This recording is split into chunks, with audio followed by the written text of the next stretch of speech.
données et aussi avoir des opportunités de leur utilisation.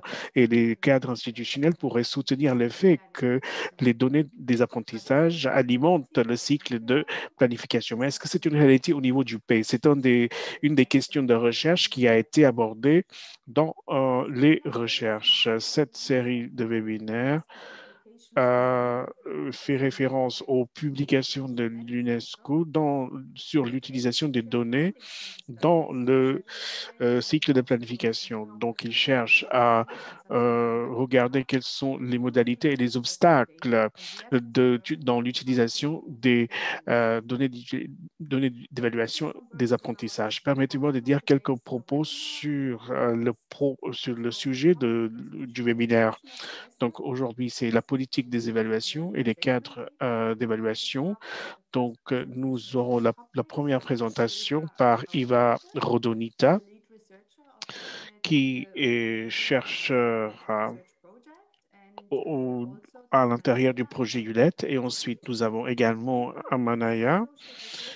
Euh, Eva, elle est responsable de recherche. Elle fait la coordination sur l'utilisation des données dans le cycle de planification et elle contribue aux activités de l'IPE. Tuamaya Afuempafisi est une consultante dans l'éducation. Elle a contribué à la mise en œuvre du programme de recherche sur l'utilisation des données d'évaluation. Ensuite, il y aura une présentation faite par Moudou Touré de la Gambie, qui est un éducateur qui a travaillé comme enseignant pendant plusieurs années avant de faire partie de l'unité d'évaluation du ministère gambien de l'enseignement primaire et secondaire. Donc, il est chargé d'aider les directeurs et les enseignants pour utiliser les données d'évaluation pour s'améliorer. Donc, il a participé à plusieurs études de recherche dans son ministère. Ensuite, il y aura une présentation sur les bonnes données à bon objectif par Sarah Richardson, qui est en fait le PDG adjoint et la directrice de recherche d'Acer UK. Elle coordonne les travaux de recherche dans cet institut. Ensuite, David Ruccelli, qui est chef de projet au bureau de Dakar, il va donc il est responsable du bureau de l'UNESCO multisectoriel. Il fait aussi la coordination du groupe Talent et nous aurons également quelques minutes, une vingtaine de minutes pour la question et les réponses. Donc, ce sera facilité par Lynn Sargent de notre portail d'apprentissage. Donc, je donne la parole à Eva pour la première présentation. Merci beaucoup, Michaela. Bonjour tout le monde. Je suis ravi de vous accueillir à ce séminaire. C'est le deuxième séminaire sur l'utilisation des données d'apprentissage. Et avant de aborder le sujet d'aujourd'hui, je souhaite en fait toucher les principaux éléments qu'on a abordés lors du dernier webinaire. Donc, si vous étiez là la semaine dernière, nous avons vu comment les données d'utilisation sont utilisées dans les cycles de planification. On a également regardé le projet de façon plus générale. Ensuite, on s'est penché sur les différents facteurs. On a regardé la qualité des rapports d'évaluation et leur évaluation. Maintenant, je vais commencer avec les renforcements de capacité qu'on n'a pas pu aborder la dernière fois. Donc, c'est en fait un des résultats le plus important. Je suis ravi de pouvoir disposer du temps pour explorer ce sujet. Dans notre étude, nous avons vu que lorsque les données d'apprentissage sont utilisées dans les pays ayant des faibles capacités de développement, et les systèmes sont les systèmes sont très impactés et ils n'arrivent pas à utiliser les données. Donc, c'est pour ça il faut faire le renforcement de capacité et sachez quand même que ce sont des tâches qui exigent beaucoup de ressources. Et il faut aussi voir quelles sont les capacités et d'utiliser les résultats parce qu'on a besoin de compétences différentes. Et malheureusement, l'utilisation des données des apprentissages n'a pas vraiment été un sujet majeur dans les projets de euh, renforcement des capacités. Et cela est encore exaspéré par le fait que nous ne savons pas comment utiliser ces données. Dans notre recherche, on a souligné l'importance de ces résultats, mais parfois, il faut davantage d'informations sur comment utiliser ces données de façon pratique dans les tâches quotidiennes. Même s'il y avait beaucoup de programmes de renforcement des capacités qui a été entreprise dans les pays où on travaille, la capacité générale reste très faible et cela varie d'un pays à l'autre. Nous avons également vu qu'au niveau décentralisé, les responsables n'ont pas beaucoup de capacités. Il y avait également des pays qui ont des équipes très fortes d'évaluation au niveau central. Et c'était le cas en Zambie. Mais même dans ces institutions, il y a beaucoup de problèmes. Dans d'autres pays, le besoin de renforcement des capacités reste très élevé et il y avait des besoins en formation qui ont été soulevés dans nos études, où il faut davantage de formation dans l'analyse statistique avancée, surtout dans les techniques économétriques pour estimer l'influence de tous les facteurs d'apprentissage. Et cela est lié aux questions qui ont été abordées dans le premier webinaire. Ce sont des problèmes qui existent avec l'évaluation des rapports d'analyse. Il faut davantage de formation dans l'interprétation et dans des données, dans la traduction des résultats pour les recommandations politiques et l'utilisation des logiciels pour faire la gestion des bases de données. Cette question sur le manque de compétences statistiques est généralisée et cela crée des situations où un très peu d'individus sont chargés d'évaluation et ces équipes sont souvent mises à l'épreuve. Et nous avons en fait parlé de ces 20% des équipes qui font 80% du travail. Et c'était le cas dans certains pays. Et cela est lié au problème de capacité aussi. Il y a aussi une mauvaise répartition des compétences dans les unités. Nous avons également vu que les équipes d'évaluation sont très sensibles au turnover et cela, en fait, diminue l'efficacité des programmes de formation et des différents efforts déployés dans la formation. Et même si notre étude n'a pas pu permettre d'analyser les causes en profondeur, nous avons vu que c'est quand même une question qui mérite d'être soulevée à l'avenir.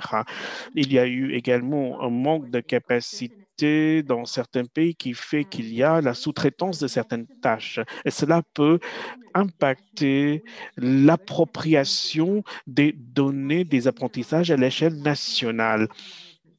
Et cela peut vraiment perturber le cycle de gestion des données à l'échelle nationale. Donc, je vais quand même dire une chose optimiste. Nous avons également vu que la participation dans les évaluations pourrait contribuer à faire la formation, à faire le renforcement des capacités. Et même dans les pays où il y avait des problèmes de capacité, on a pu atteindre les résultats positifs. En Gambie, par exemple, il y a eu un engagement très fort dès le départ pour développer les capacités, pour renforcer les capacités et aussi pour transférer les compétences de l'extérieur vers l'intérieur. Et maintenant, l'unité d'évaluation se porte très bien et qui a un impact positif sur les données des apprentissages. On va maintenant voir quel est le sujet de notre webinaire. C'est l'institutionnalisation des évaluations des apprentissages.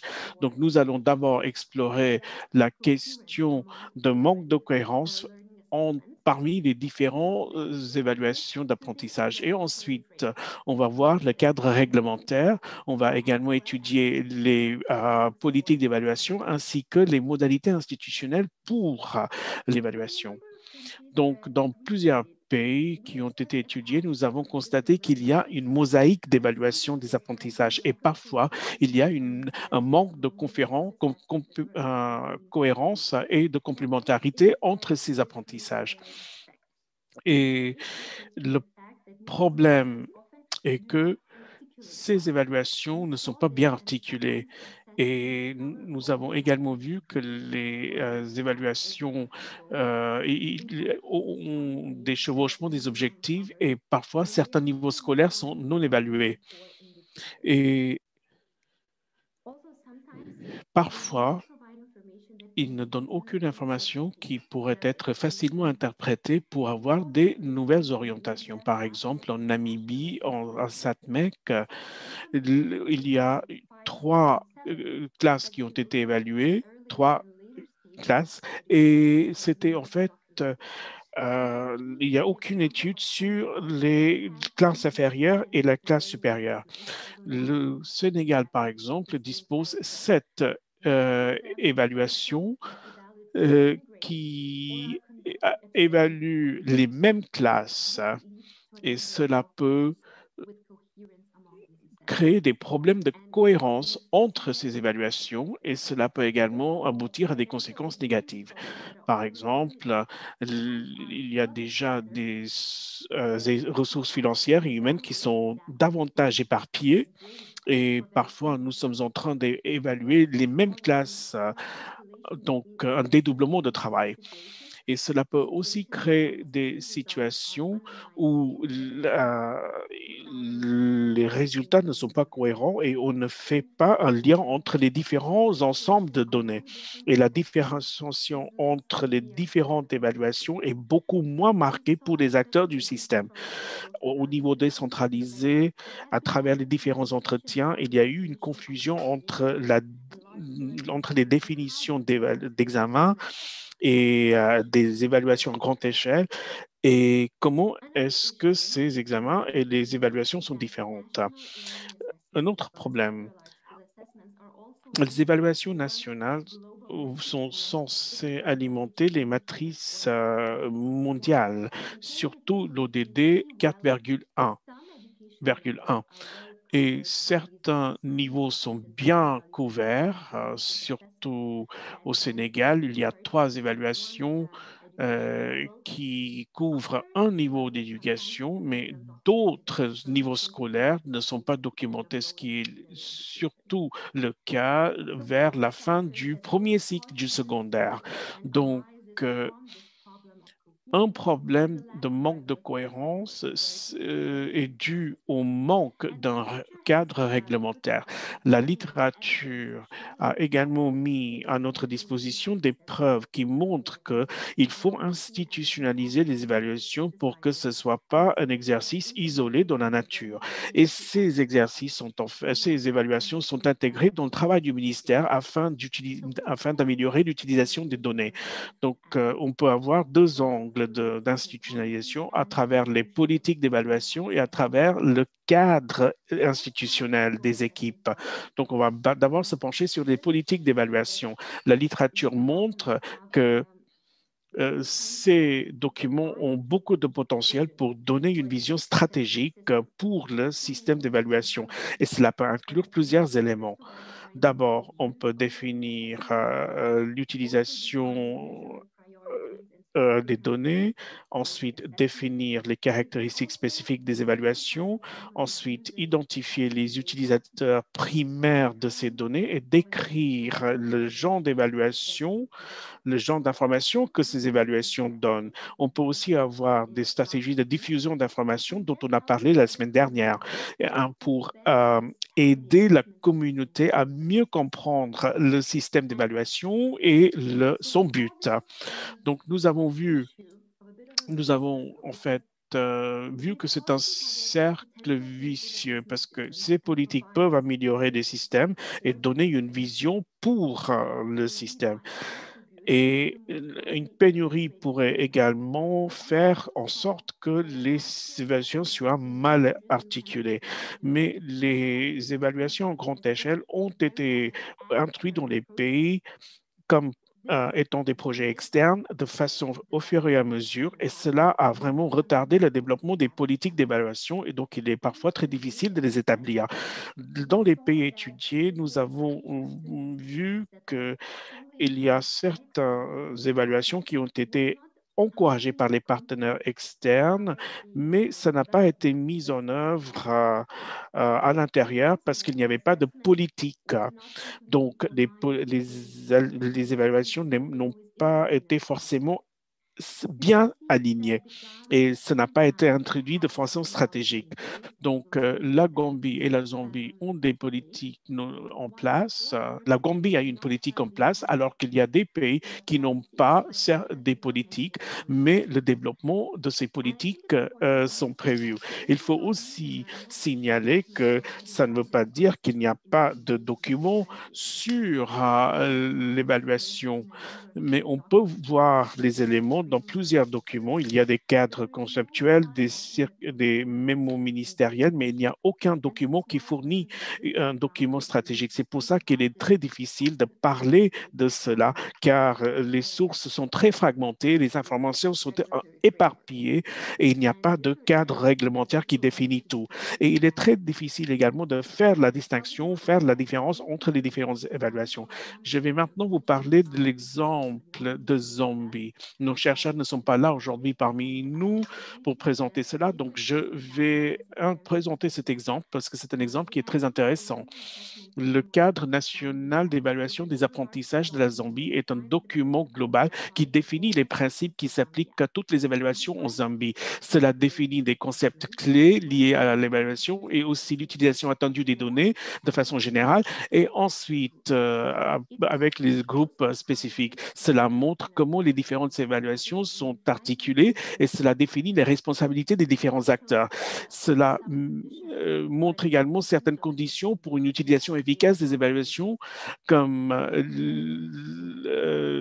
donc c'est un exemple qui est très intéressant et le cadre va également définir un flux d'informations pour s'assurer que l'information est bien disséminée, diffusée dans le système. Mais il y a certains problèmes qui ont été soulevés avec la mise en œuvre de ce cadre. Et cela a été mentionné qu'il y a eu un manque d'appropriation du document. Cela nous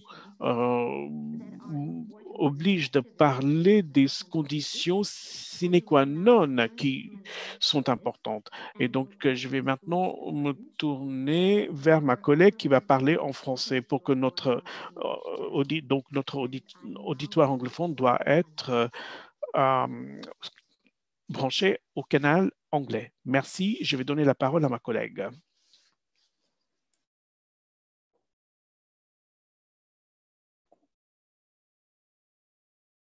Sorry, Tumanaya, we cannot hear you.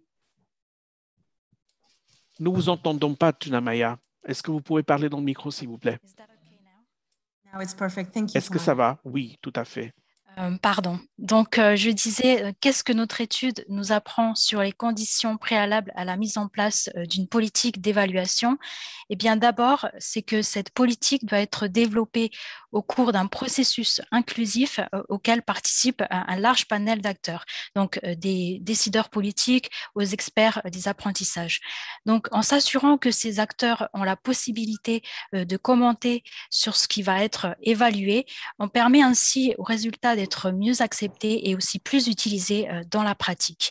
Et d'ailleurs, c'est ce qui a fait défaut en Zambie, puisque l'élaboration du NLAF, la politique d'évaluation, s'était faite dans un cercle assez fermé d'acteurs, donc c'est qui a plus tard causé des problèmes dans l'appropriation du document et aussi sa mise en œuvre. Dans un deuxième temps, cette politique d'évaluation doit aussi être largement disséminée au sein du secteur, et c'est ce que nous apprend l'exemple de la Gambie, où cette politique d'évaluation avait fourni effectivement des orientations aux acteurs les plus directement impliqués dans les évaluations. En revanche, pour les acteurs du niveau décentralisé, elle était beaucoup moins pertinente parce qu'eux étaient plus éloignés de la conception et de la mise en œuvre des évaluations. Le dernier point important qui a été souligné par l'étude, c'est aussi que cette politique d'évaluation doit être alignée et donc être cohérente avec les autres politiques clés du secteur, comme le programme scolaire, la formation des enseignants, le PSE ou le SIG. Et donc, ce qui a été fait en Zambie, par exemple, c'est que la politique d'évaluation est aligné sur le cadre d'enseignement du programme scolaire, mais aussi sur sa mise en œuvre par les enseignants. Et d'autre part, en Gambie, la politique d'évaluation s'inscrit dans le sillon des plans sectoriels. Donc, dans les deux cas, ça permet vraiment de s'assurer que les activités stratégiques liées aux évaluations sont prises en compte dans les différentes activités et ce, au fil des différents plans sectoriels. Est-ce qu'on peut passer à la slide suivante?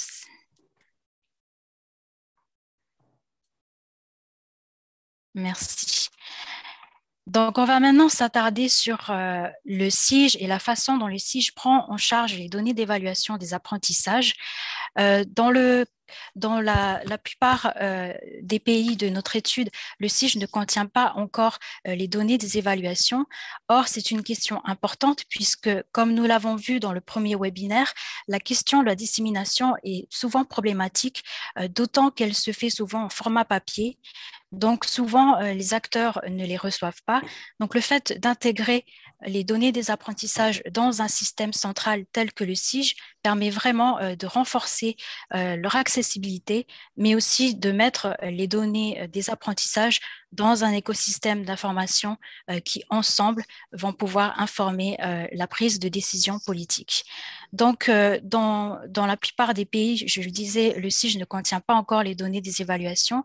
Par exemple, en Namibie et en Guinée, il y a un SIG plus ou moins développé qui est en place, mais pas encore de données d'évaluation intégrées. Au Sénégal, il y a déjà multiples applications pédagogiques et administratives dont se servent les administrations et les écoles, mais encore une fois, il n'y a pas encore d'évaluation des apprentissages intégrés. Et enfin, au Ghana et en Zambie, les données des évaluations sont effectivement stockées, mais dispersées entre différentes parties prenantes et même des tierces parties. Donc, tout cela ne peut pas encore constituer d'ensemble cohérent de données. La Gambie, en revanche, est le seul pays où le SIG collecte les données d'évaluation nationale et ce depuis 2011 déjà. Donc, d'autre part, les problèmes qui sont liés au stockage stratégique des données ont déjà été identifiés et résolus dans la politique d'évaluation dont nous parlions tout à l'heure. Slide suivante, merci. Donc, on l'a vu dans une première partie, l'institutionnalisation des évaluations commence d'abord par l'élaboration d'une politique en la matière. Maintenant, on va s'intéresser à un deuxième aspect important de l'institutionnalisation, qui est le cadre institutionnel qui définit le statut et régit le travail des services d'évaluation. Donc, il y a plusieurs configurations possibles en termes de modalités institutionnelles pour les services d'évaluation, d'abord en fonction de la proximité avec le ministère de l'Éducation. Et donc, ces différentes configurations comportent des bénéfices, mais aussi des risques.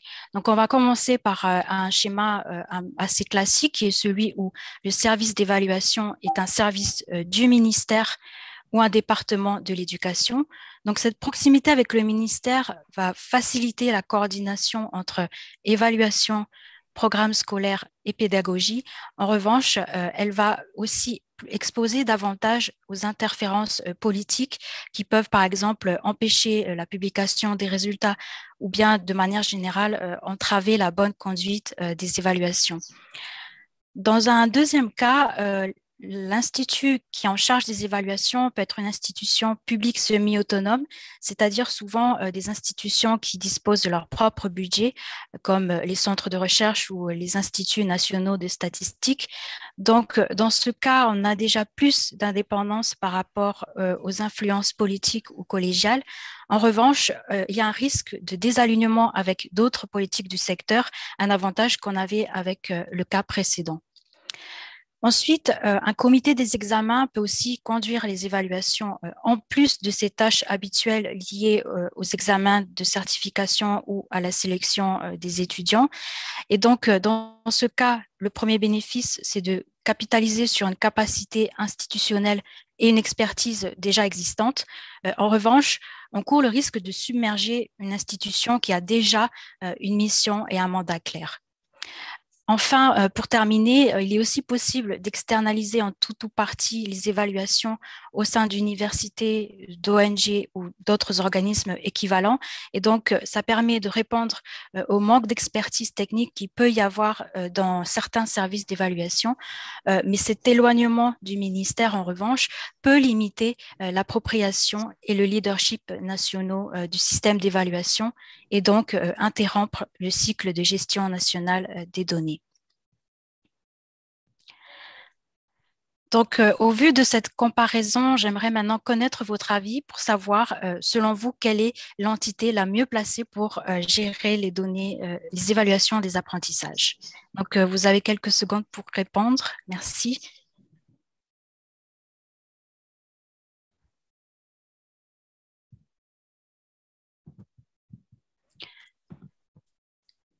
Est-ce qu'on peut avoir les réponses, Camilla, s'il te plaît?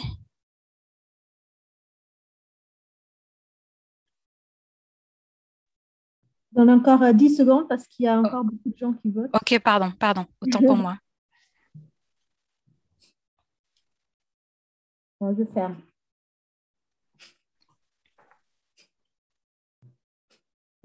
D'accord.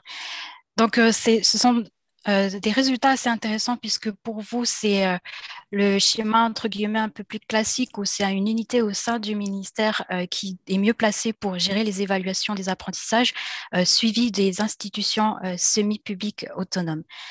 Merci beaucoup.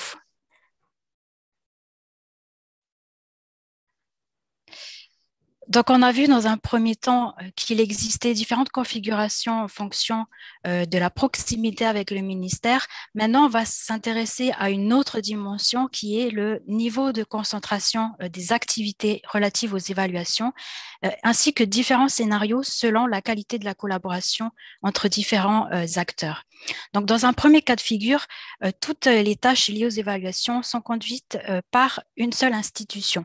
Donc, bien sûr, là, la question de la coopération ne paraît pas se poser, sauf évidemment dans le cas où, par exemple, au Sénégal, dans cette même institution, il y a différents départements, dont ceux chargés du programme scolaire, des manuels ou de la planification.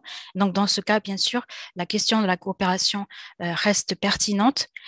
Dans un deuxième cas de figure, les tâches liées aux évaluations sont dispersées entre différents services et ça peut être le cas lorsque, par exemple, ce sont les services du programme scolaire qui gèrent EGRA et EGMA. Il est aussi courant d'observer que SACMEC est géré par les services de planification.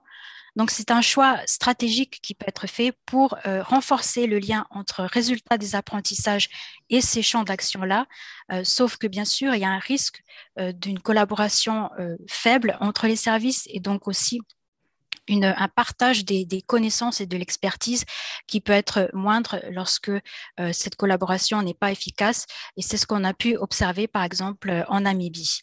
Dans un troisième cas de figure, maintenant, les tâches sont toujours aussi dispersées entre différents services, sauf que la communication est suffisamment bonne et efficace pour quand même permettre un flux d'informations et d'échanges entre les services qui est relativement fluide. Et donc, c'est ce qu'on a pu, par exemple, observer en Gambie. Slide suivante, merci. Donc, quand on prend ces deux dimensions, proximité avec le ministère et niveau de concentration des activités, et qu'on représente ces pays sur un graphique en deux axes, donc voici comment ils se positionnent. Donc, tout en haut à gauche, on a cette situation traditionnelle où le service un seul service au sein du ministère gère toutes les responsabilités liées aux évaluations. Donc, c'est le cas en Guinée et au Ghana. Un peu plus bas au Sénégal, on a toujours cette même concentration, sauf que l'institution qui est en charge des évaluations est une institution semi-publique autonome, donc l'INEAD. Ensuite, en Namibie et en Zambie, cette fois-ci, les responsabilités sont dispersées entre différents services et le service d'évaluation principal est un comité des examens, mais avec une certaine proximité avec le ministère. Et enfin, en Gambie, il y a toujours cette même dispersion, à ceci près que le service référent en termes d'évaluation est situé au sein du ministère. Donc, quelles leçons on peut tirer concernant les modalités institutionnelles pour les services d'évaluation? Eh bien, d'abord, lorsque les évaluations sont proches des services qui ont la capacité d'agir en termes de programmes scolaires et de planification, eh bien, ça permet de renforcer les liens entre les deux et donc d'augmenter l'utilisation potentielle des données des apprentissages dans ces domaines. En revanche, il y a un risque de dispersion de l'expertise technique qui n'est pas forcément uniforme à travers ces différents services et c'est surtout le cas lorsqu'il n'y a pas de collaboration efficace entre tous ces acteurs. Deuxièmement, le fait d'être placé dans la même organisation cadre ou un ministère de l'Éducation n'est pas forcément un gage de collaboration et c'est ce qu'on a pu observer en Guinée où le service d'évaluation est un département de l'institution en charge du programme scolaire entre autres, mais également au Sénégal. Et la dernière leçon importante, c'est que quelle que soit la configuration institutionnelle choisie, la confiance dans les compétences et l'impartialité des services d'évaluation reste essentielle pour que les évaluations soient prises au sérieux. Donc, sur ces mots, je vous remercie de votre attention et je vous laisse les coordonnées de l'équipe si vous souhaitiez nous contacter. Merci beaucoup et je laisse la parole à Michaela. Merci beaucoup, Yeva et Tomanaya, de cet aperçu un peu de vos résultats de recherche concernant deux aspects liés à l'institutionnalisation, à la fois l'existence d'une politique et deuxièmement le cadre institutionnel. Donc, on comprend bien l'importance de ces deux aspects pour l'utilisation des données liées à l'apprentissage des élèves. Et donc, vous avez également parlé d'un certain nombre de facteurs de succès qu'on peut espérer voir dans certains contextes et comment vous les avez trouvés à travers la recherche. Je pense que c'est une présentation extrêmement riche. Et maintenant, on va voir comment cela se passe au Gambie. So now I would like to pass it on to Modou Touré. Je vais maintenant donner la parole à Modou Touré de la Gambie, du ministère de l'enseignement de base et de l'enseignement secondaire, pour la présentation des politiques d'évaluation en Gambie.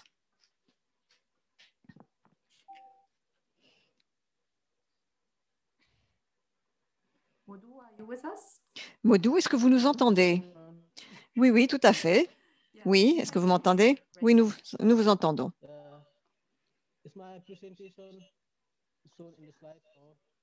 Donc, j'ai une présentation avec des diapositives. Oui. Nous ne pouvons pas voir vos diapositives pour l'instant.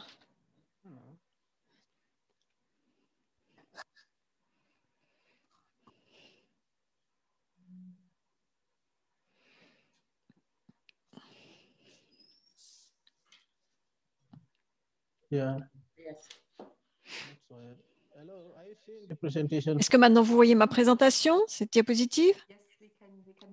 Oui, nous pouvons la voir maintenant. Mais est-ce que vous pouvez vous mettre en mode diapositive, s'il vous plaît?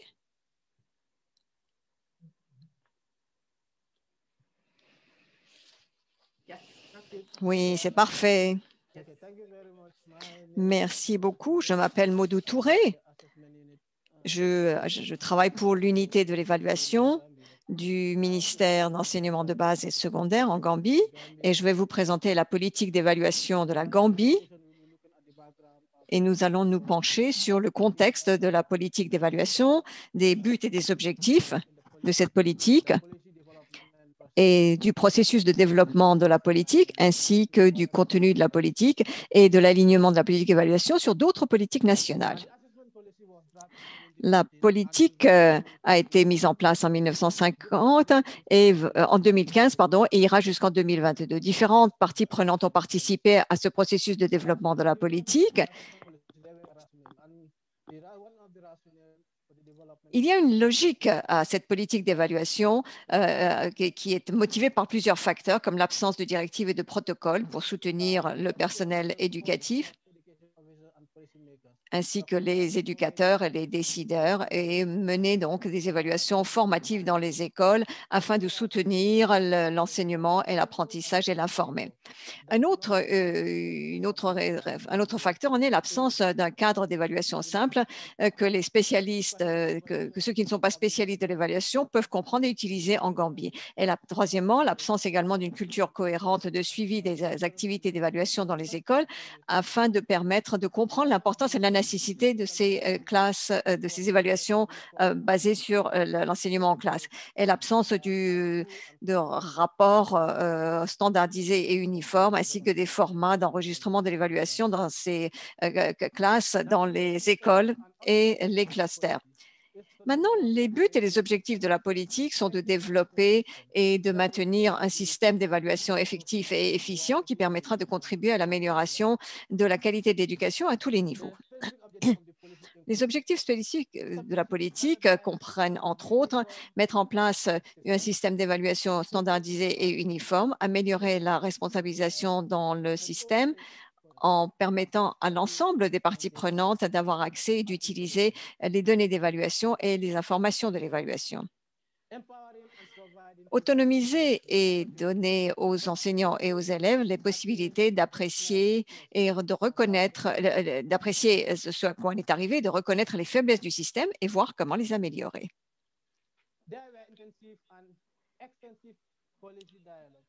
Le dialogue politique. Il y a eu un dialogue politique extensif et intensif sous forme de consultations et de réunions ainsi que de sessions de travail avec la communauté des parties prenantes. Ces sessions ont généré un retour d'information qui a servi de base pour la politique dans son ensemble, ainsi que la nécessité de développer des documents subsidiaires sur les protocoles d'évaluation et les directives de suivi. Des séries de textes et de documents ont été produits et revus par les parties prenantes dans un processus organisé qui a permis d'aboutir à une version définitive. Les différentes parties prenantes qui ont participé à cette politique, au développement de cette politique d'évaluation, eh bien, il y avait les enseignants, le personnel du ministère de l'Éducation, impliqués dans la mise en place de normes de suivi et d'évaluation, le développement du programme d'enseignement et la gestion de la classe. Les représentants des parents également ont été invités à participer à l'élaboration de cette politique d'évaluation, ainsi que des partenaires de développement comme l'UNICEF, la Commission nationale de l'UNESCO et d'autres ONG.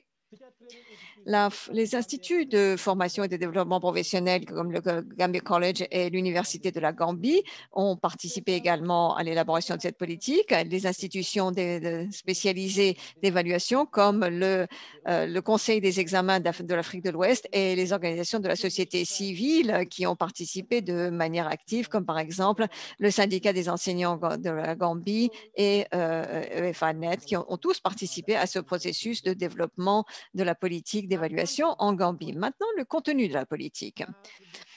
La première chose que nous allons regarder, ce sont les principes directeurs, les objectifs, les buts et les cibles, les priorités de la politique, les dispositions de mise en œuvre de la politique, et c'est la liste de certaines dispositions qui ont guidé la mise en œuvre de cette politique, l'un d'entre eux étant la mise en place d'une unité d'évaluation pour la coordination des examens et des évaluations nationales, orienter et former des praticiens à la compréhension et à l'utilisation des protocoles d'évaluation, mettre en place des comités d'évaluation et développer et élaborer les termes de référence, développer et mettre en œuvre un système de gestion des données pour les examens et l'évaluation, développer et utiliser une banque d'évaluation et d'examen et développer et mettre en place des protocoles de normalisation pour la fiabilité et la validité, mettre en place et développer un système de récompense lié au système STAR, développer et mettre en place des codes d'éthique dans la conduite de l'évaluation, développer et mettre en œuvre un système correctif pour soutenir les écoles ayant des résultats faibles, mobiliser du financement et des fonds pour soutenir la mise en œuvre de cette politique. Le contenu de cette politique, ce sont les arrangements institutionnels de ces politiques, les stratégies de mise en œuvre, les politiques d'évaluation se sont mises en œuvre au premier niveau des scolaires et l'évaluation également de l'enseignement non formel, le financement, l'évaluation des candidats avec des besoins spéciaux, le financement et le suivi du processus de mise en œuvre de la politique. Maintenant, quel est l'impact et la pertinence de cette politique?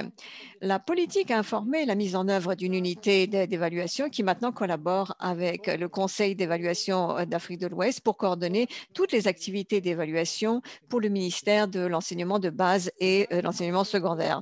La politique d'évaluation de la Gambie est une base institutionnelle solide pour une utilisation efficace des données d'apprentissage. La politique doit encourager à l'utilisation des données d'évaluation pour la planification dans les plans scolaires, par exemple, et renforcer également l'utilisation de ces données d'évaluation pour la réforme des programmes d'enseignement, le développement du matériel et les décisions sur la politique. Informer également le secteur éducatif, la formation continue des enseignants et l'affectation des enseignants. Bien, le document a été mise en place avec quelques documents supplémentaires comme le cadre de suivi et également le protocole d'évaluation que l'on appelle des documents directifs qui informent la politique d'évaluation. Et ces documents permettent de façonner et de diriger la mise en œuvre de cette politique d'évaluation.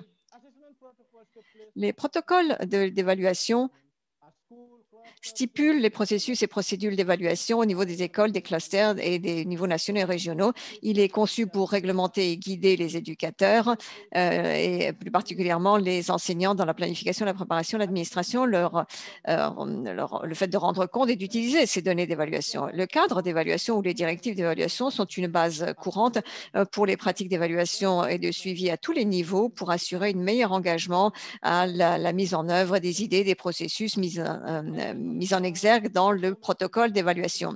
Une série d'indicateurs de performance et de conformité sont fournis pour aider à vérifier le niveau de succès de toutes les pratiques d'évaluation et de la mise en œuvre de la politique.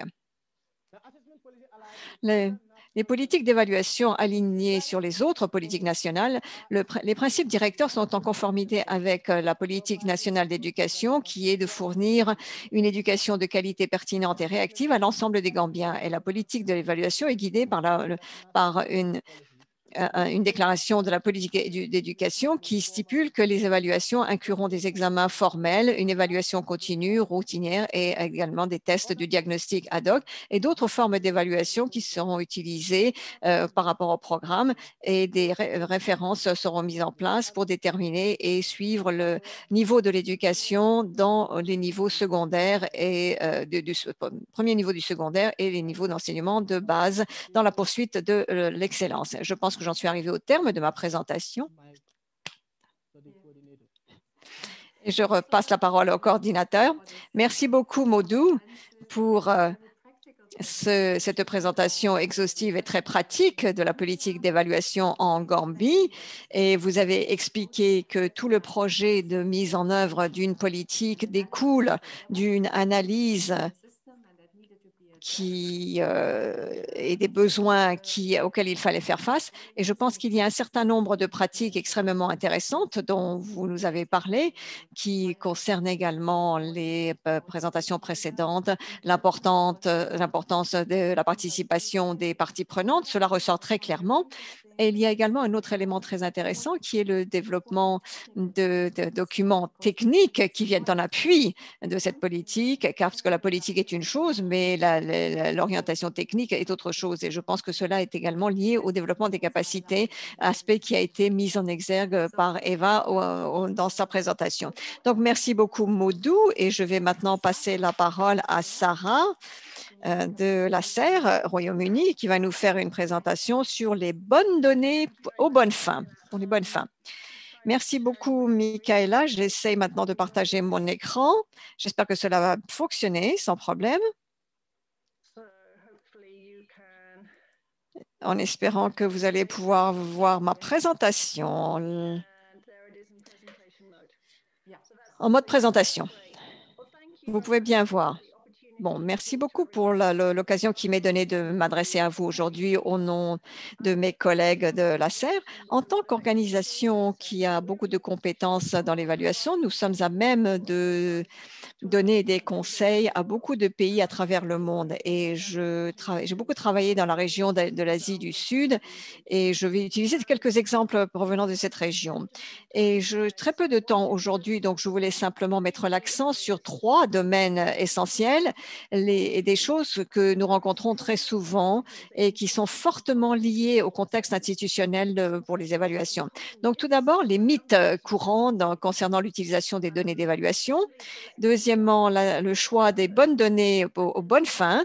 Et troisièmement, planifier des solutions identifiées par les données d'évaluation. Du côté, vous pouvez voir ici les 14 domaines. Et c'est quelque chose que la CR a développé, que vous avez peut-être vu auparavant. Et vous pouvez également voir en haut, vers 13h ou 12h30, vous pouvez voir les objectifs et les questions de politique. C'est le point de départ et ensuite on fait tout le tour dans le sens des aiguilles d'une montre et nous permet de revenir au rapport et la diffusion. Et il y a un élément dont je voudrais parler lorsque l'on parle de faire un rapport. Nous savons que les données de l'évaluation peuvent être utilisées pour de nombreuses raisons. Nous pouvons considérer l'évaluation comme étant une évaluation nationale, internationale comme PISA ou des évaluations faites au niveau régional ou au niveau de l'État, mais également comme Moudou, je suis moi-même également une ancienne enseignante et beaucoup d'évaluations se font au niveau de l'école. Pour avoir des données d'évaluation qui pourront informer les pratiques ou les politiques, et finalement, c'est là l'objectif des évaluations, c'est de récolter des données à des fins d'amélioration. Et ce sont là 5 mythes que j'ai souvent rencontrés lorsque l'on a des parties prenantes au niveau national. Et je pense que l'un des plus importants, c'est ce que l'on appelle la modernisation. Très souvent, une évaluation peut être longue. Lorsque les gens décident des buts de l'évaluation, entre le début et la fin, ils arrivent à changer d'objectifs. Et cela peut être un véritable problème. Donc, pour vous donner un exemple, j'ai travaillé avec un État en Inde et ils évaluaient des élèves en mathématiques et en lecture. Et ensuite, ils ont dit qu'ils utilisaient ces données pour décider combien il faudra payer les enseignants pour que les enseignants soient payés en fonction des performances des élèves. Et en fait, ce n'était pas là l'objectif de ce cycle d'évaluation. Si l'on veut évaluer les enseignants, et les compétences et les connaissances de l'enseignant, il faut élaborer une évaluation, mettre en place une évaluation à cette fin particulière. Mais ce n'est pas réellement possible de moderniser et de revenir en arrière.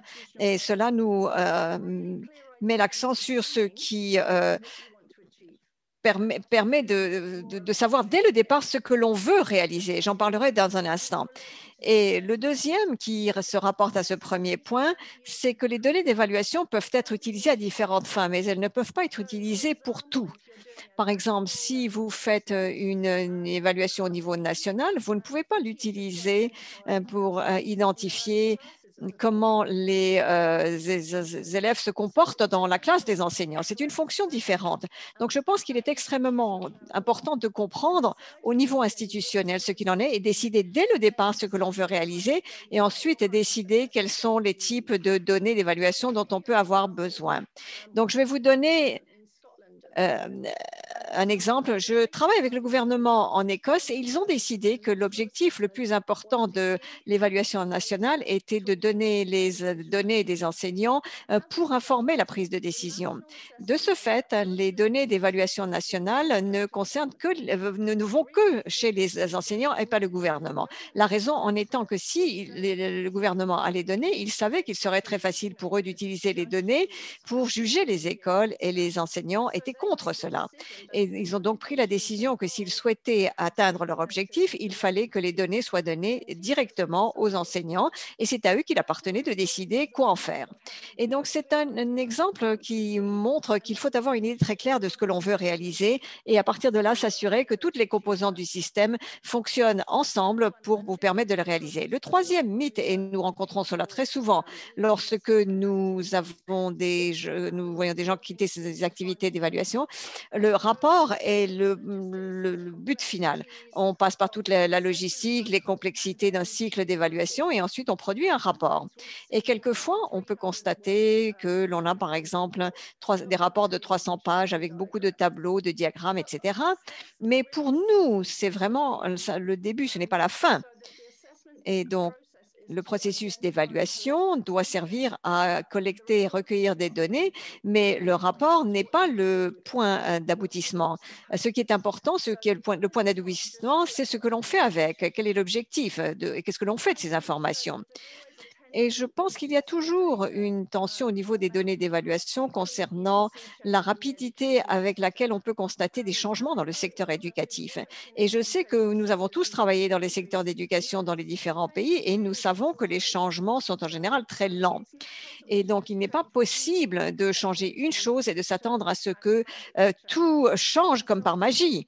Et je pense que l'utilisation importante des données d'évaluation et une compréhension importante au niveau institutionnel est de voir dans quelle mesure le changement est incrémental et regarder les choses un petit peu plus en détail.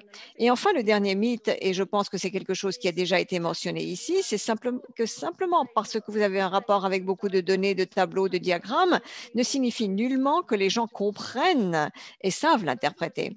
Je pense que ceux d'entre nous qui travaillent beaucoup avec les données savent que c'est une erreur très courante. Et vous vous dites, si je lis un diagramme, je vois un diagramme, je peux le lire, je peux comprendre, bien sûr, c'est facile. Or, ce n'est pas facile pour de nombreuses personnes. Et ce que nous constatons très souvent au niveau de l'école, par exemple, c'est qu'il y a peut-être une équipe, un groupe d'enseignants dans chaque école dont le travail est d'interpréter les données et de les expliquer à leurs collègues. Et je pense que ceci nous ramène également au niveau du ministère. Souvent, il y a un domaine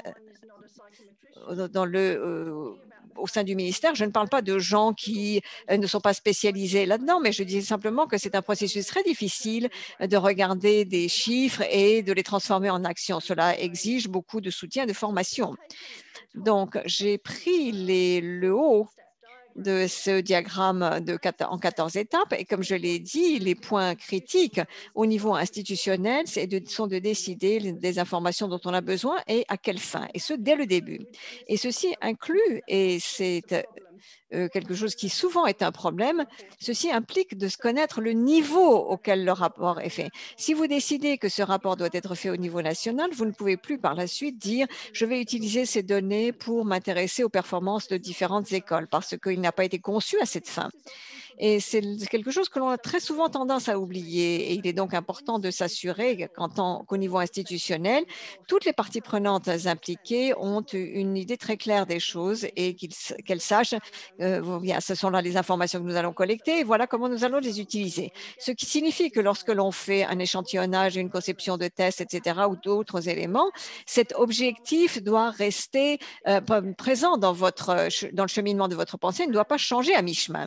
Et une partie de ceci se révèle très clairement lorsque l'on voit ce que les données peuvent montrer ou ne pas montrer aux parties prenantes. Beaucoup de personnes pensent que si l'on regarde les données nationales, on peut regarder beaucoup de choses différentes grâce à ces données.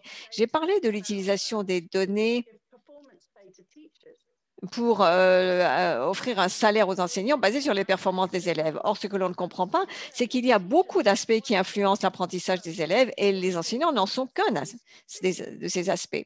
Donc, si l'on veut regarder quelque chose de plus spécifique, à savoir comment est-ce que les enseignants se comportent sur le plan professionnel, donc il faut élaborer quelque chose de particulièrement conçu à cette fin. Et très souvent, il y a quelque chose qui est mal compris, à savoir que les données d'évaluation indiquent des solutions. Ce n'est pas le cas. Elles donnent des indications sur les domaines qui méritent votre attention. Donc, lorsque nous travaillons avec des gouvernements et des organisations qui font de l'évaluation, nous insistons toujours sur ce qui doit se passer par la suite.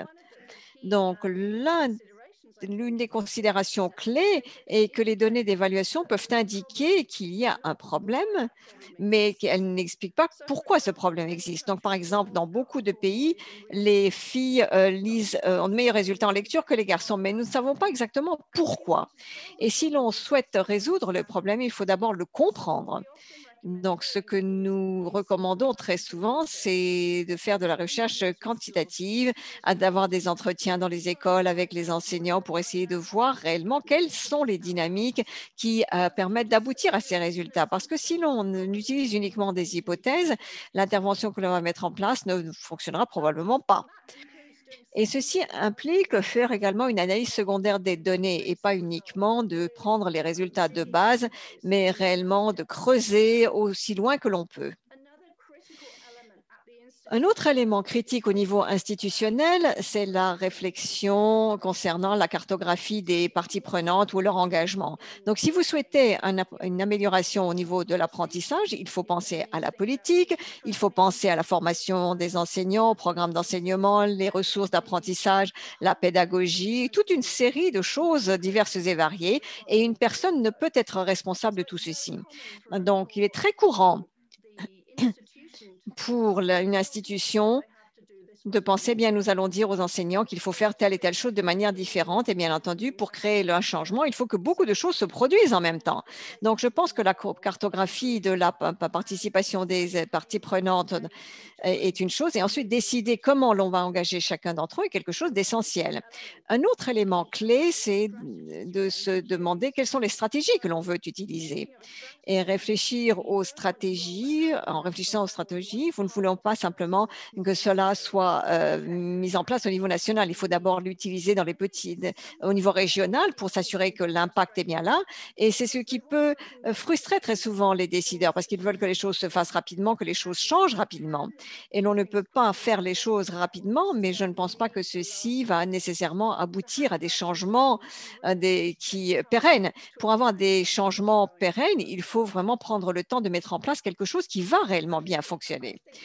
Et je pense que la diapo suivante est vraiment une diapositive importante. L'ascendant par rapport aux descendants, les enseignants sont très importants dans un système éducatif et il est donc important de donner aux enseignants l'attention qu'ils méritent. Ils sont des professionnels, ils connaissent leurs élèves, ils ont besoin de formation et de soutien, mais également besoin d'avoir la possibilité de prendre des décisions lorsqu'ils en ont besoin. Donc, je pense que réfléchir à engager des enseignants dans la prise de décision, la planification, et non pas leur dire simplement ce qu'ils doivent faire, est une bonne chose, parce que les enseignants n'aiment pas qu'on leur dise ce qu'ils doivent faire.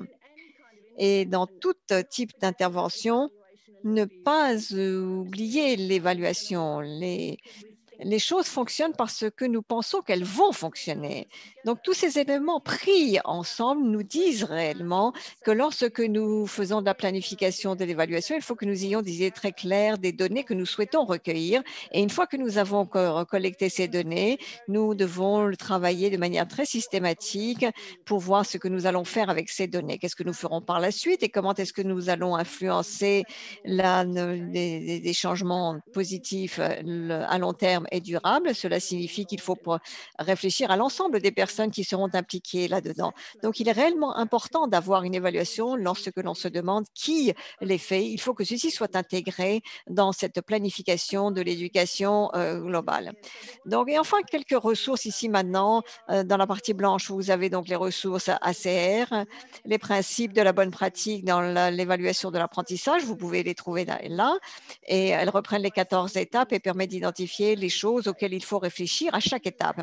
Et à gauche, ceci n'est pas encore vraiment public, mais nous avons travaillé avec l'UNICEF et le Bureau régional de l'Asie du Sud pour améliorer l'évaluation à tous les niveaux différents dans les pays d'Asie du Sud. Et c'est un site d'apprentissage pour les enfants qui devait être lancé formellement l'année dernière, mais qui a été retardé à cause de la COVID. Mais ceci permettra d'avoir des ressources très utiles, y compris concernant la diffusion et le rapport, ainsi que les opportunités de formation. Donc, gardez l'œil là-dessus, ceci devrait être devenir public dans très peu de temps. Donc, merci beaucoup de la possibilité qui m'était donnée de m'adresser à vous aujourd'hui. Si vous avez des questions, n'hésitez pas à me les poser. Merci beaucoup. Merci beaucoup, Sarah. Merci, Sarah, pour cette présentation très claire. Je pense qu'un point principal que vous avez soulevé, et c'est un point très important, c'est la fin, l'objectif de cet exercice d'évaluation. C'est vraiment le point de départ parce qu'il y a beaucoup d'objectifs, il y a beaucoup de niveaux scolaires qui peuvent faire objet d'une évaluation. Donc ça, c'est vraiment le point principal et je pense que vous avez vraiment donné des conseils très pratiques sur comment les évaluations doivent être menées et aussi les différentes ressources. Donc maintenant, je vais donner la parole à David qui va être le modérateur de différentes présentations. David, vous avez la parole. Merci beaucoup, Michaela. Merci, Michaela. Donc, permettez-moi d'abord de remercier tous les collègues ici qui sont là parmi nous. Et je pense que c'était vraiment des présentations très intéressantes. Il y avait beaucoup d'informations qui étaient communes dans les trois présentations. Je souhaite en fait réagir à ces éléments à la lumière de nos expériences. Donc le Talent, qui est l'éducateur des enseignants pour la transformation, est un réseau qui travaille sur des questions d'évaluation des apprentissages dans la région. Et nous nous sommes focalisés sur quelques éléments qui ont été abordés dans les présentations. Mais avant de rentrer dans les détails, je souhaite partager en fait une considération clé. Je pense que les participants n'ont pas remarqué, mais c'était très clair pendant le dernier webinaire et cela émane également dans notre travail qu'il y a eu beaucoup de progrès qui a été accompli dans l'évaluation des apprentissages en Afrique subsaharienne au cours des dernières années, surtout à l'échelle nationale. Je pense qu'il faut le reconnaître et c'est un point de départ très important. Juste pour vous donner quelques statistiques, en fonction de notre travail, il est estimé que depuis 1990, le pourcentage des pays dans les régions qui font une ou deux évaluations ont augmenté de 35 à 61%. Donc, c'est vraiment un très bon progrès, si vous avez remarqué. Et nous avons également toutes ces cartographies. Nous savons où nous sommes en ce qui concerne les évaluations des apprentissages et cela touche non seulement à la politique et l'environnement institutionnel, mais aussi au financement, à l'utilisation des données des apprentissages, des différentes sortes d'évaluations. Et tout cela est cartographié dans cette œuvre que vous voyez devant vous. Ça s'appelle les évaluations des apprentissages en Afrique subsaharienne. Cela a été fait grâce à un sondage qui a été mené en 2013 et ensuite en 2018 d'abord et ensuite en 2019. Donc, on a recueilli des informations de nos points de contact nationaux du réseau. Et la recherche est un tout petit peu différente par rapport à la recherche de l'IPE, mais sachez quand même que la plupart des recherches suivent à peu près les mêmes lignes. Donc, nous avons une meilleure idée de là où nous sommes. Et donc, on va également parler un tout petit peu de Talent. Qu'est-ce qu'on a fait, surtout en ce qui concerne l'utilisation des données des apprentissages. Donc, Talent, c'est le réseau des éducateurs pour l'apprentissage et l'enseignement. Nous avons travaillé dans la région subsaharienne au cours des 2 dernières années et nous avons obtenu un financement du PME et certains participants sont déjà au courant parce qu'il a été mentionné lors du dernier webinaire. Et donc, nous sommes focalisés sur l'évaluation des apprentissages, des données de l'apprentissage. Je pourrais vous parler de certains ateliers qui ont été organisés. Un en décembre 2019 sur le développement des évaluations à grande échelle et ensuite à Dakar en novembre 2018 sur la publication des rapports.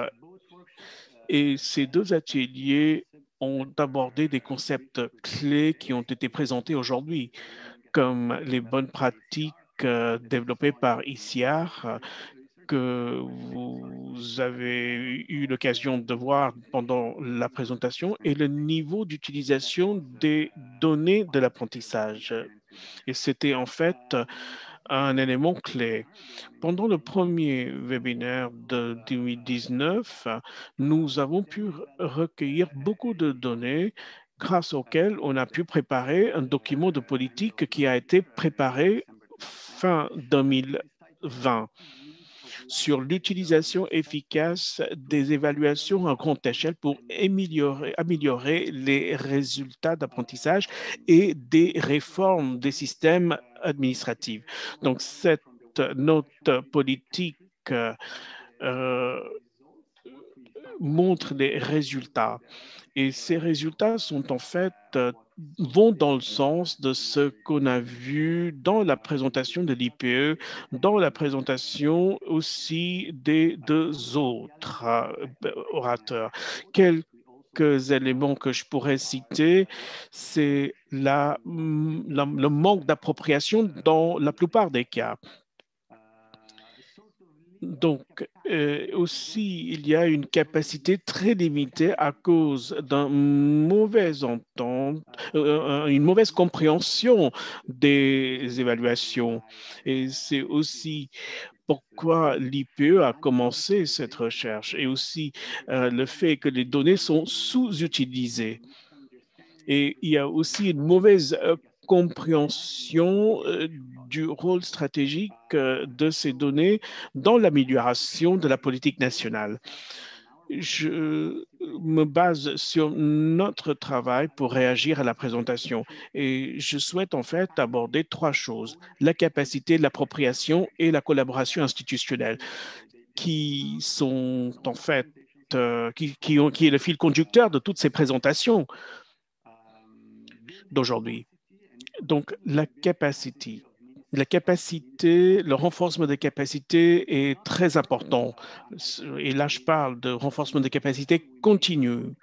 Nous pouvons travailler, nous avons travaillé au niveau central avec les directeurs, mais la capacité est en fait un sujet de préoccupation pour les pays. Dans notre travail, certains éléments qui ont été mentionnés par notre collègue Eva le démontrent. Une suggestion sur l'amélioration des capacités qu'on envisage, c'est de mieux définir les rôles et responsabilités du personnel de l'unité d'évaluation et d'établir une sorte de régime de formation, ce qui pourrait avoir beaucoup d'implications en fonction sur le financement et sur l'organisation de cette formation. Mais cela vous donne une idée. Et on pourrait en fait discuter davantage. Nous avons également remarqué qu'il faut former les personnels des unités de formation. Et cette formation est vraiment très importante pour améliorer l'expertise, pour gérer ces évaluations. Et cela doit également ça va également rejaillir sur la communication. Il y a aussi la formation pour d'autres départements des ministères. Mais en fait, l'utilisation des évaluations doit être inclue dans la formation des autres départements, comme l'inspection nationale, l'unité d'examen, l'unité de formation des enseignants, l'unité de programme scolaire. Et je pense qu'encore un autre fil conducteur des présentations, c'est le besoin de formation pour y utiliser et analyser les données. Donc, c'était en fait une demande de la plupart des pays qui ont participé à nos ateliers. Il y a clairement ce sentiment que les pays n'ont pas les capacités nécessaires pour bien interpréter les données. Et cela est perçu comme un point très important, une préoccupation. Mais un point positif, je pense qu'il y a beaucoup de connaissances qui existent déjà, surtout au niveau central, sur quelles sont les normes qu'il faut suivre. Il y a aussi beaucoup de connaissances sur comment à quoi l'évaluation doit ressembler. Mais parfois, lorsqu'on regarde les différentes capacités, je pense qu'on a besoin d'un point déclencheur pour appliquer cette expertise. Et dans notre séance de travail, nous avons utilisé la bonne pratique des CR et nous nous sommes réunis avec les pays. Les pays se sont réunis entre eux et ils ont identifié les domaines où il y a besoin de formation et comment améliorer leur cycle d'apprentissage. Donc, il y a un besoin, oui, mais il y a déjà un savoir, une connaissance qui existe et on a besoin de donner au pays les bons outils. Ensuite, la question d'appropriation. Donc, cela aussi était un fil conducteur dans la présentation de l'IPE, surtout quand on a étudié l'exemple de Zambie. Il y a en fait une politique d'évaluation de l'apprentissage en question, mais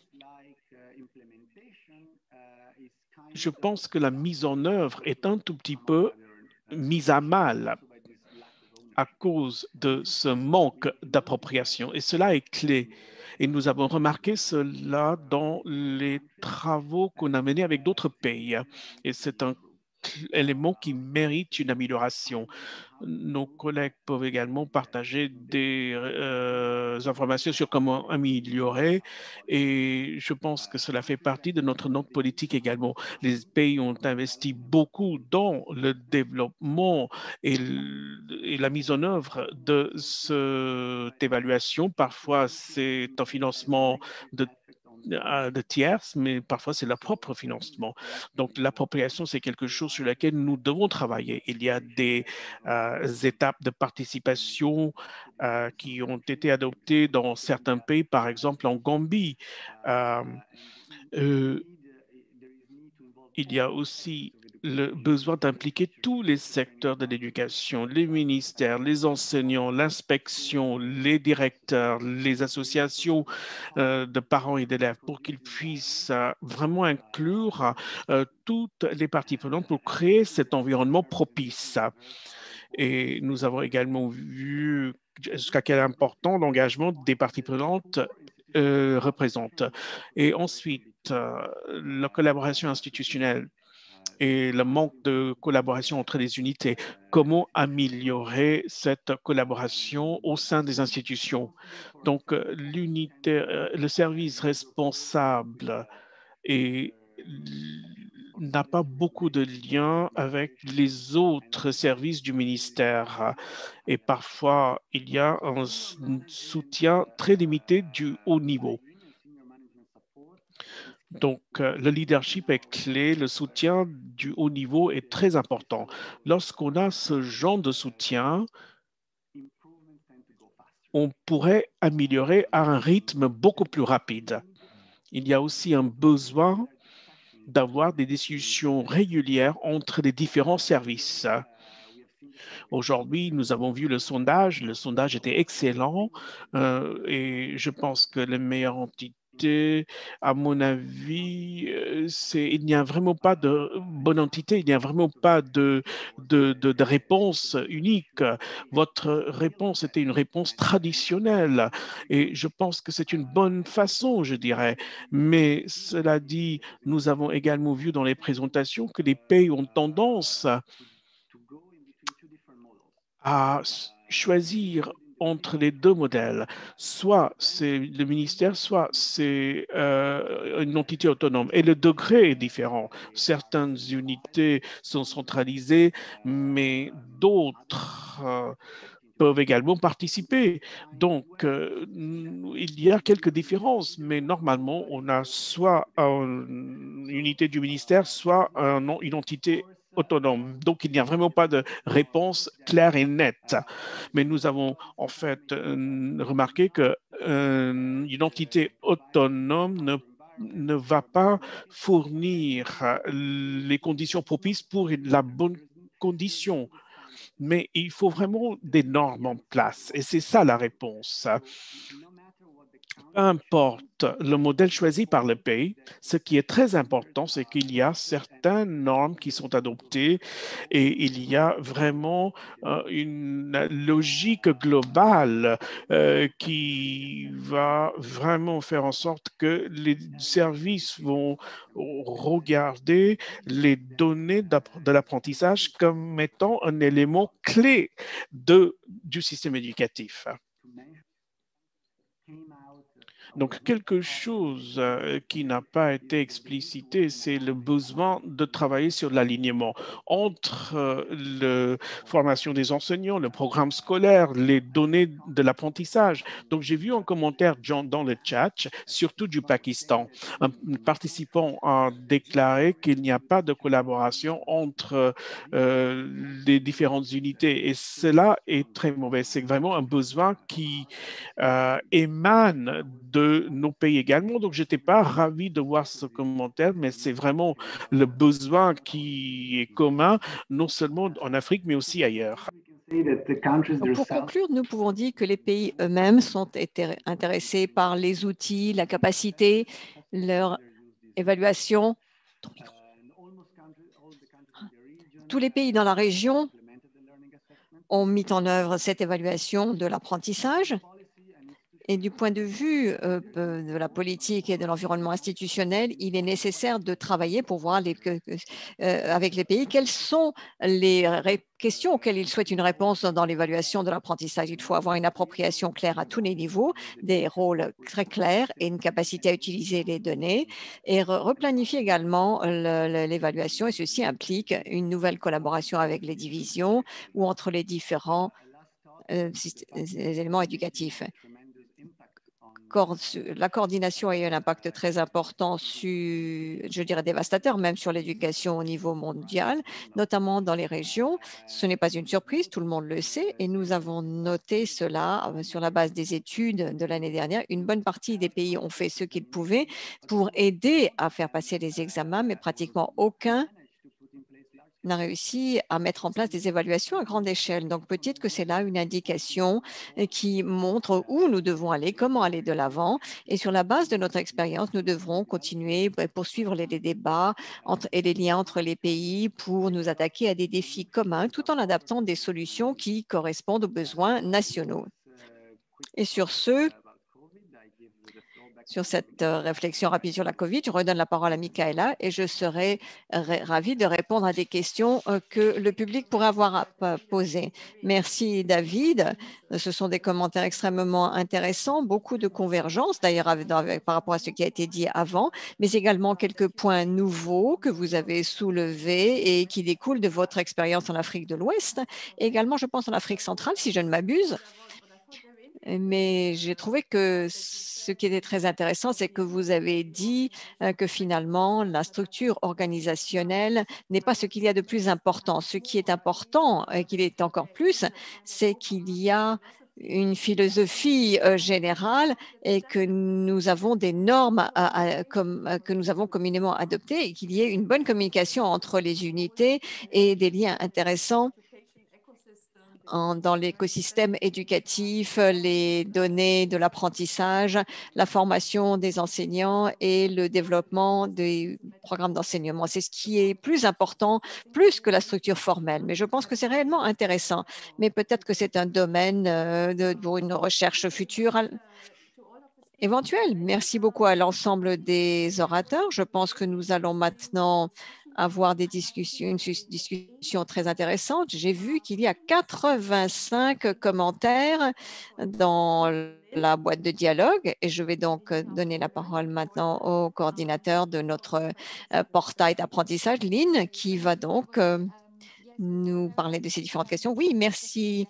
Nous avons eu des discussions très actives sur le chat, des questions générales et d'autres plus techniques. La première question découlait de votre commentaire sur l'articulation entre les différentes unités responsables de l'évaluation de l'apprentissage. Je pense que la question était surtout pour Maudou, mais peut-être que Maudou pourrait y répondre d'abord et peut-être que l'IPO aurait quelques commentaires à faire en la matière. La question est la suivante. Est-ce que les municipalités et les maires qui sont responsables de l'environnement d'apprentissage, c'est-à-dire de l'organisation de l'école, l'accueil des enseignants, des élèves, est-ce qu'ils sont également impliqués dans les évaluations? Donc, peut-être que la question a été posée pendant votre présentation et peut-être que Lieva et Sarah pourraient également y répondre. Motu n'est pas là.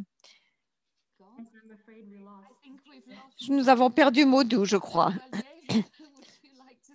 Bien, Lies, est-ce que vous voulez commencer, ensuite passer la parole à Sarah? Lieva, la participation de responsables au niveau décentralisé, au niveau des municipalités est très important et très souvent, ils sont impliqués dans la mise en œuvre de l'évaluation et moins dans l'analyse des données. Et souvent, les données ne leur sont pas communiquées. Je pense que c'est une question très intéressante que nous allons également aborder lors du 3e webinaire lorsque nous parlerons de la dynamique entre les acteurs nationaux. Oui, tout à fait. Je pense que identifier les parties prenantes impliquées dans la mise en œuvre d'une évaluation, c'est très important.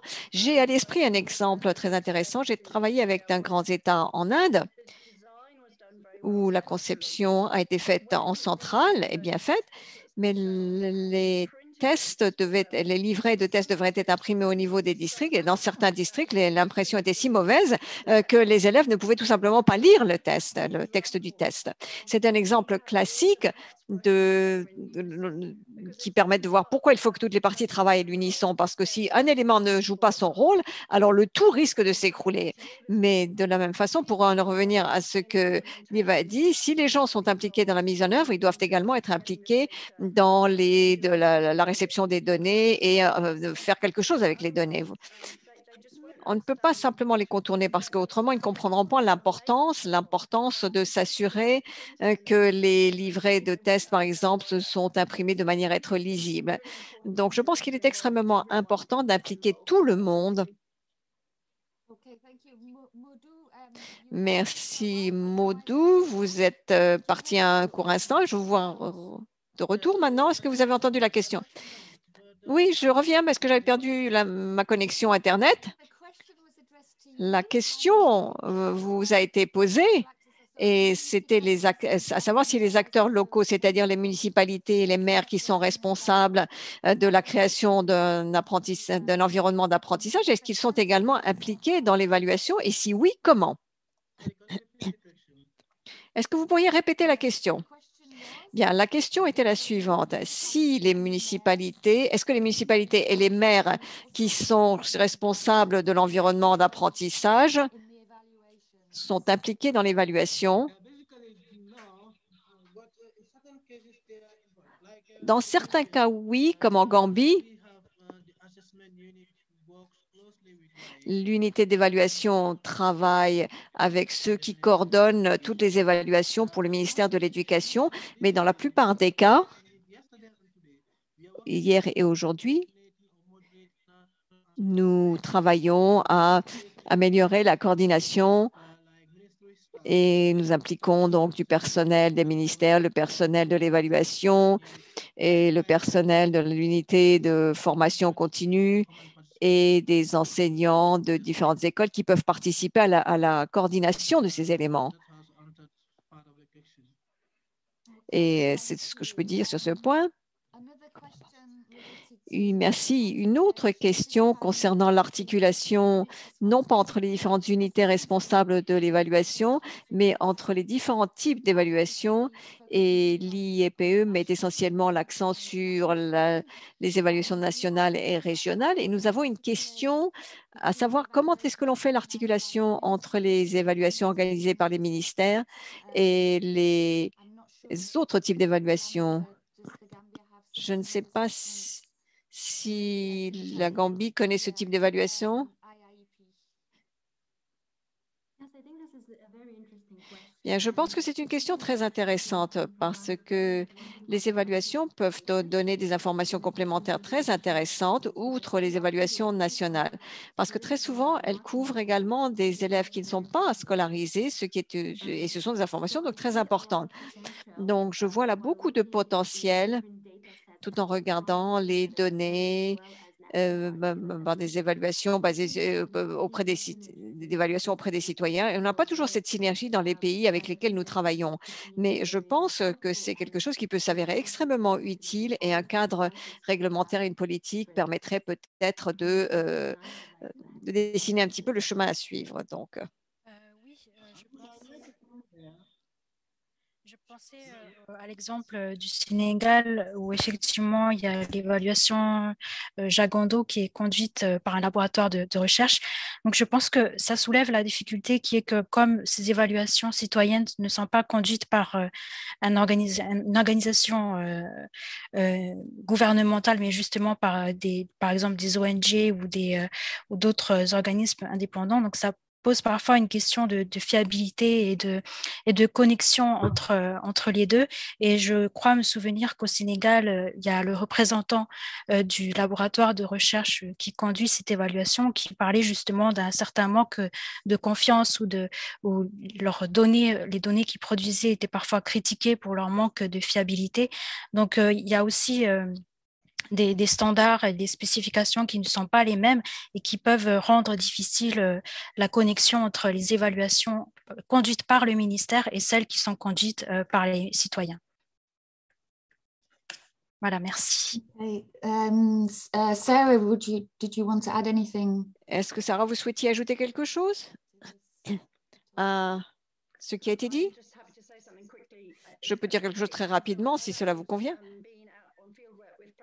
J'ai travaillé avec Patam sur le terrain, qui fait ses évaluations sur le terrain en Inde. Je comprends qu'il peut y avoir des problèmes de validité et de fiabilité, mais je pense que la force, c'est que finalement, l'évaluation amène à recueillir des informations pour améliorer la situation. Et nous savons que les évaluations nationales n'atteignent pas tous les enfants, dont certains étant déscolarisés. Donc, si l'on voit cela comme quelque chose qui permet d'ajouter des informations, ce n'est pas nécessairement le même type d'information, mais ceci ajoute une autre pièce au puzzle et permet d'avoir une image plus globale du niveau des élèves. Et je pense que cela a une certaine valeur. Merci. Bien, merci. Peut-être que nous avons encore le temps pour une petite question supplémentaire. David, vous avez dit à la fin de votre commentaire que vous seriez ravi de répondre à des questions. Donc, la dernière sera pour vous.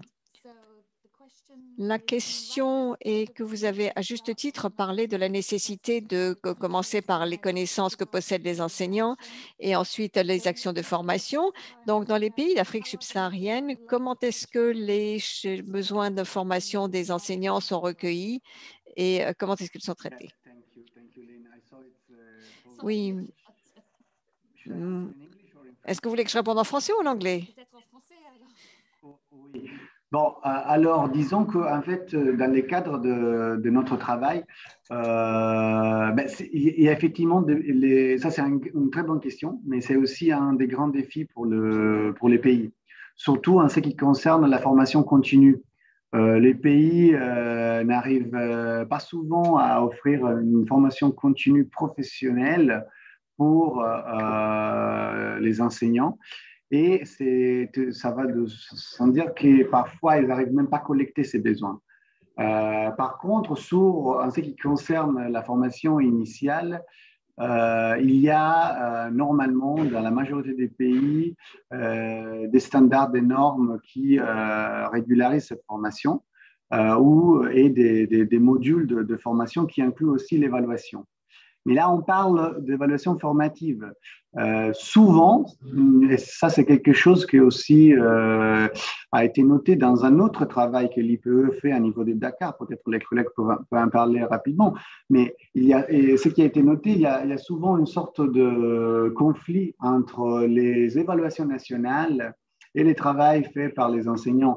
On en a parlé tout à l'heure, les enseignants souvent ne sont pas impliqués dans ces travaux. Ils administrent les tests et ensuite ils vont avoir les résultats parfois, ce n'est pas toujours le cas non plus, beaucoup plus tard. Donc, le rôle est très marginal souvent. Par contre, si on parle d'évaluation formative, c'est là toute une autre histoire, mais on peut dire très rapidement que certainement un des besoins est vraiment de renforcer aussi le rôle de l'évaluation à l'intérieur du curriculum de formation des enseignants. Ça, c'est un des gros changements pédagogiques qu'on envisage et que beaucoup de pays sont en train d'envisager et de mettre en œuvre. Notamment, on a travaillé beaucoup avec la Gambie et on pourrait en futur parler de cette expérience. Merci. OK. Merci. And a reminder that we do have an online. Merci. Je voudrais vous rappeler que nous avons un forum en questions-réponses en ligne qui accompagne cette série de webinaires. Nous avons le lien sur la boîte de dialogue et toutes les questions auxquelles nous n'avons pas pu répondre, nous y répondrons dans cet espace voué à la discussion et au dialogue. Et vous êtes parfaitement libre également de poser d'autres questions, de partager les résultats et nous serons ravis de continuer les discussions avec vous. Et maintenant, je vais redonner la parole à Michaela. Merci. Merci beaucoup, Lynn,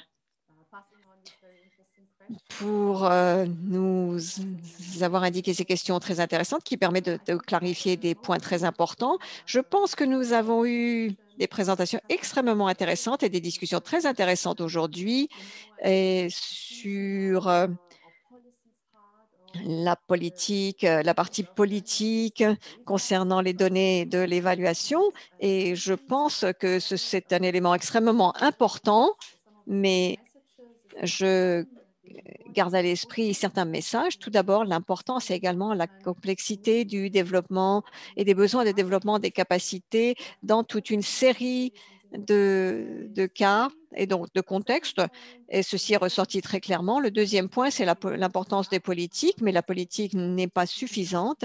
Il y a également les directives techniques. Il faut également beaucoup de communication concernant les politiques pour pouvoir donc asseoir ces politiques. Et nous avons également besoin d'un niveau de soutien politique élevé à des fins d'intégration pour pouvoir mettre en place ces cadres avec des acteurs qui représentent les ministères et les parties prenantes pour communiquer. Je pense que c'est quelque chose d'extrêmement important et un des points qui a été soulevé concerne également les difficultés à lire ces données de l'évaluation et à les transformer en politique, les concrétiser en politique. Et c'est là quelque chose pour lequel il faut des consultations. Nous devons faire une bonne utilisation de ces données d'évaluation et il est important de comprendre les racines des problèmes éducatifs et cela implique également de combiner l'utilisation des données d'évaluation avec d'autres sources de données, d'autres sources d'informations. Je pense que c'est les principaux messages que l'on peut retenir dans le cadre de ces discussions. Et sans plus tarder, je voudrais remercier l'ensemble des orateurs pour d'excellentes présentations. Et je voudrais également remercier nos collègues de l'unité de l'IS qui nous ont permis d'organiser ce webinaire et de l'informatique également, et également remercier nos interprètes qui nous ont accompagnés pendant ce webinaire. Donc, nous sommes à l'heure, je dirais, pratiquement, et je voudrais maintenant clore ce séminaire et nous attendons avec impatience le prochain webinaire qui sera également très intéressant. Merci à tous et je vous souhaite à tous une très belle journée. Au revoir.